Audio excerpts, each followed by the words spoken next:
சட்டப்பேரவை தேர்தலுக்கு பிறகு மக்கள் நல கூட்டணி ஆட்சி அமைக்கும் என மதிமுக பொதுச் செயலர் வைகோ தெரிவித்துள்ளார். தருமபுரி மாவட்டம் அரூரில் நடைபெற்ற பொதுக்கூட்டத்தில் பேசிய வைகோ, ஜி. ராமகிருஷ்ணன், திருமாவளவன் ஆகியோர் இவ்வாறு கூறினர். நாம் ஆட்சிக்கு வருவோம். அந்த ஆட்சியில் அது கூட்டணி ஆட்சியாக இருக்கும். விடுதலை சிறுத்தைகளும் அந்த ஆட்சியிலே பங்கெடுத்து அமைக்கும். கம்யூனிஸ்டுகளும் இருப்பார்கள், கழகமும் இருக்கும். ஏன் ஆட்சி மாற்ற வேண்டும் என்று சொல்லுகிறோம்? ஏன் திமுக அதிமுக கூடாது என்று சொல்லுகிறோம்?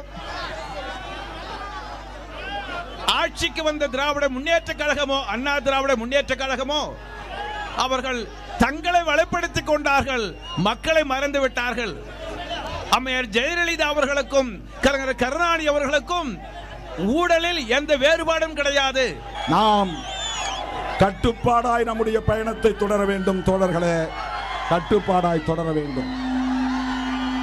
நம்முடைய பயணத்தை எப்படியாவது இடைநிறுத்த வேண்டும் என்று பலர் கங்கணம் கட்டிக் கொண்டு செயல்படுகிறார்கள். இந்த அணி வெற்றி பெற்றுவிடக் கூடாது.